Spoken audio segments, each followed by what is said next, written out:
আসামিরা এই জাহাঙ্গীর ব্যাপারী এবং এমন ডিসিস্ট মাহফুজা হচ্ছে জাহাঙ্গীর ব্যাপারী আসামির স্ত্রীর বড় বোন এবং এক পর্যায়ে এই জাহাঙ্গীর ব্যাপারী এই স্ত্রী বড় বোন এই মামলার ভিকটিম এবং ডিসিস্ট মাহফুজার সাথে অবৈধ সম্পর্ক গড়ে তোলে এবং এই অবৈধ সম্পর্কের জের হিসাবে এই মাহফুজার পেটে বাচ্চা আসে।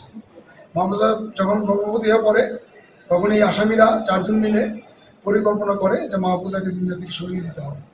তারা এই কমন ইন্টেনশন নিয়ে এই ঘটনার দিন রাতে তারা জানতে পারে যে মাহফুজা বাসায় একা আছে। মাহফুজার বাসায় যায় এবং এই আসামি অর্থাৎ জাহাঙ্গীর ব্যাপারী 1 নম্বর আসামি মাহফুজার বোনের হাজব্যান্ড, ছোটো বোনের হাজব্যান্ড, সিঁড়ি নক করলে এই মাহফুজা দরজা খুলে দেয় এবং তারা ভিতরে ঢুকে অন্য 3 জন আসামি পাহাড়া দেয়। প্রথমে জাহাঙ্গীর ব্যাপারী ধর্ষণ করে এবং পরবর্তীতে অন্য 3 জন আবার বাইরে থেকে আরেক আসামি ধর্ষণ করে। এইভাবে পালাক্রমে 4 জন আসামি ধর্ষণ করে এবং পরবর্তীতে তারা গলা টিপে এই ডিসিস্টকে হত্যা করে। নারী ও শিশু নির্যাতন দমন ট্রাইব্যুনালে একটি গুরুত্বপূর্ণ ধর্ষণ এবং হত্যা মামলা রায় হয়েছে।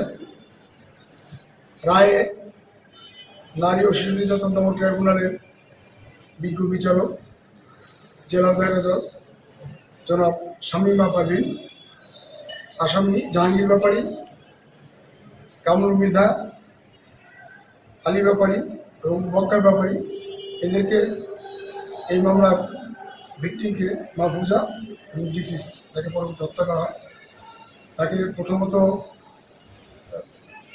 গণধর্ষণের অভিযোগে নারী ও শিশু নির্যাতন দমন আইন 9-3 ধারায় যাবজ্জীবন কারাদণ্ড এবং 1 লক্ষ টাকা জরিমানা করে অনাদায়। রাষ্ট্রপক্ষ এই মামলায় দীর্ঘ সাক্ষ্য প্রমাণ উপস্থাপনের ভিত্তিতে এই মামলাটি সন্দেহজাতে প্রমাণ করতে সক্ষম হয়। বিজ্ঞ আদালত আজকে এই আসামিদের পরবর্তী সাজা প্রদান করেছে।